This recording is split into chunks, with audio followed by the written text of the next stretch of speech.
Welcome back. In today's lesson, I'm going to show you guys a very deadly attacking idea to crush your opponent when they fianchetto their bishop like this. And even though this is one of the most solid defensive and attacking setups there are, the fianchettoed bishop, I'm going to show you guys how to crush it. So there's a very simple plan, and we're going to go through that in a second. Simple in theory, hard to execute, just like everything, but nonetheless, the same plan occurs in pretty much 90% of games where your opponent has a fianchettoed bishop and you have castled on opposite sides of the board. So this, if anyone can recognize it, this is a Dragon Sicilian opening. We are on move 12 and it's still book, it's still theory, it's still memorized opening, so to speak. So it's a very, very famous, very common structure that happens, and this game that we're going to look at is a game between Anatoly Karpov as white and Viktor Korchnoi as black. And the key theme, just to show you guys, is we are going to try use this queen and bishop battery to exchange bishop on h6, which will allow our queen to land on h6, and these bishops will be traded off. I'll just show you. So let's just play out a few dummy moves, so to speak. You get the queen to h6, and then just play some sample moves.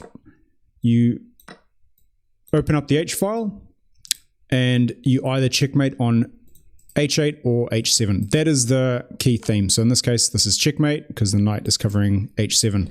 That is the theme we are going to cover. So keep an eye on that for the duration of the game.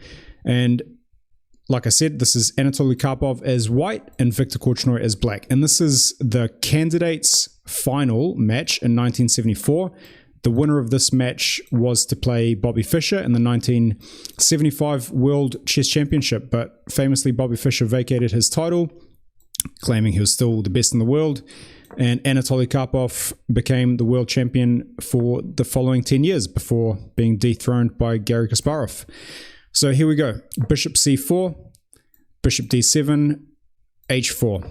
That first theme of the attack, which is we're going to push that pawn to h5 and try to open up that h-file, and we've already got the queen and bishop battery lining up to land on h6 at the right time. So Korchnoi tries to put pressure. A lot of blacks play in this position revolves around blacks sacrificing that rook for that knight. So you'll see how that plays a part in the game, because that's one of black's key attacking and defensive weapons. Knight e5, castle queenside, and here we would love to go bishop to h6, but it's black's move, so black plays knight c4, attacking our battery of bishop and queen. So here we do not want to allow black to stifle our attack just like this, so we take, and when the rook takes, we play h5, and this is what Anatoly Karpov played. And you'll see how he expertly demolished what was one of the top 3 or 4 players in the world, and Viktor Korchnoi. Knight takes h5, g4, knight back to f6, and here for the price of that h-pawn, which got sacrificed on h5, white has now opened up that h-file. And white's only a couple of moves away from executing that trade on h6 and lining up his queen and rook. So black really needs to figure out what to do here, otherwise he could get checkmated pretty quickly. It's white to move here, and instead of playing bishop to h6 immediately, you've got to be careful. This is the idea, but you've got to be careful, because in this particular position, yes, if black takes and then something like this happens, we have a move like knight to d5, which dislodges the knight on f6, which is the sole defender of that h7 square. This is the theme. Again, remember the theme. That's what you're going to apply in your games. The tactics work out differently in every game. So knight to d5 is the key thing here. G5 can be played also. I'll show you what I mean. So g5, but the knight can block the h-file. A lot of the time you can sacrifice and line up the other rook. I'm just showing you guys some moves here to apply in your games. But in this particular case, instead of trading the bishops, if white rushes with bishop to h6, black has a very sneaky sacrifice, knight takes e4. And then if you take the knight, black takes this one. That bishop is no longer on e3 defending the knight. So here you would have to play queen to e3, but then here, like we said, black is going to sacrifice that rook for the knight, blow open your queen side, and then after knight f6, the bishop trade comes, check, king back, and black is fine. It's a very messy position. White's got a slight advantage, but no longer a crushing attack like in the game. So in the game, instead of rushing with bishop to h6, Karpov dropped the knight back here. So now this knight is out of danger on d4 and is protecting its brother on c3, which is all good. So black to play, queen a5. Now we're putting more pressure as black on that c3 knight, and also if that c3 knight moves, queen to a2 can be quite tricky because there's also some checkmating themes here for black, so white's got to be careful. But nonetheless, now we can play bishop to h6. And again here, if this rook was on e8 for instance, or c8 already, this bishop wouldn't be pinned and could drop back to h8. So that's a defensive idea you've got to be aware of. So I'll show you what I mean. If, let's just say, rook e8 was played, bishop h8 maintains your powerful bishop, and the white queen can no longer jump onto h6. So that's a defensive theme, just to keep in mind. In this case, Korchnoi, for whatever reason, thought queen a5 was better. It proved it was not. So after takes, the queen jumps in, and you can see instantly the queen and rook battery on h7 is almost deadly. This knight on f6 is holding black's position together by a thread. So this is a key theme. Again, think about your games. The actual tactics will be different, but the theme is the same. You've traded the bishops, you've opened the h file, and now the last thing is just get rid of that knight on f6 and you will win. So black to play here. How does black defend? White's got a few tricky moves. White's got g5 that black has to be aware of. White has knight to d5.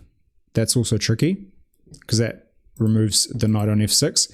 And also e5 is something that white could play, because if black took with the pawn, white could take that bishop on d7, which is free because the knight is no longer defending it, or can't defend it because the knight's overworked, and you'll get checkmated on h7.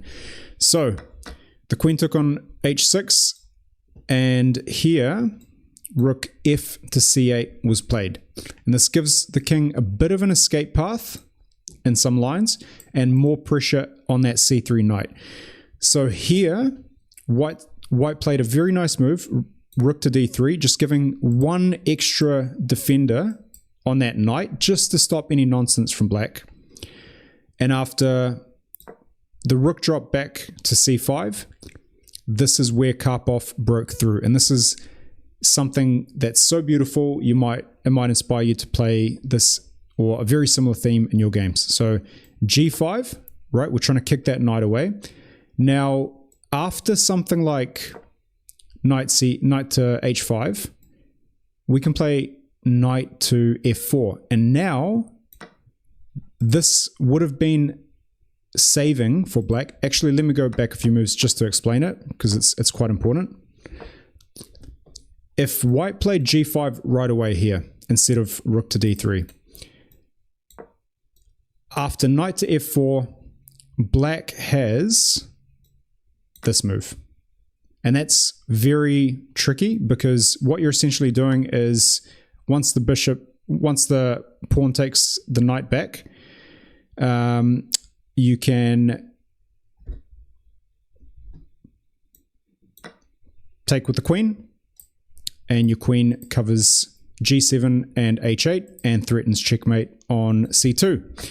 So instead of that, what if you just took the knight, threatening checkmate? Well, after black takes back and you take back, check, the king slides across, and queen e5 threatens checkmate, and covers the king side. So after queen h7 check, king slides across, queen h6,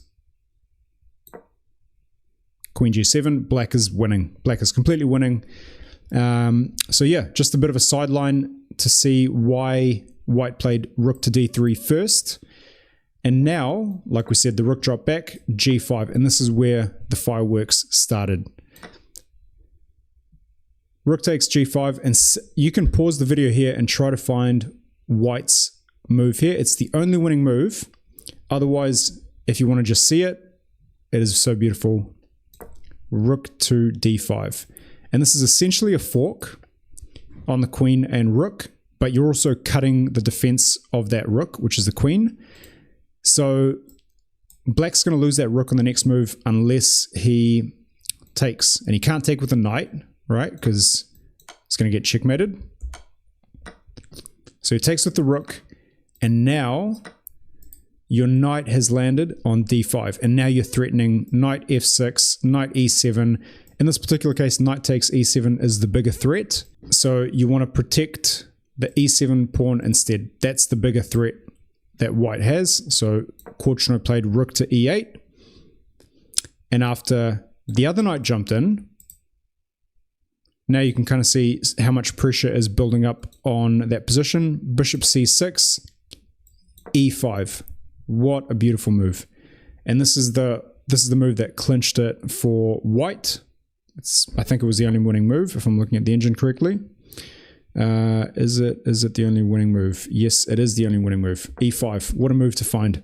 Bishop takes, knight takes. Nope. Bishop takes, e takes, e takes, queen takes, queen there, and Korchnoi resigned in this position because after king to e7, which is forced, white simply picks up the rook with check, queen there, rook e1, and then when the king slides across, you take the rook. And the only way to stop that is by giving the queen, which is just losing. So yeah, there we go. Beautiful attacking masterclass. 29 moves, I think it was, or 28 moves it took white to win this game.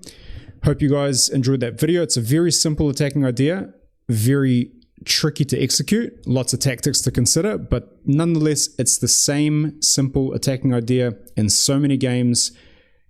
Have a go, have a crack, see how you go in your games. I hope you guys enjoyed it. See you guys in the next video.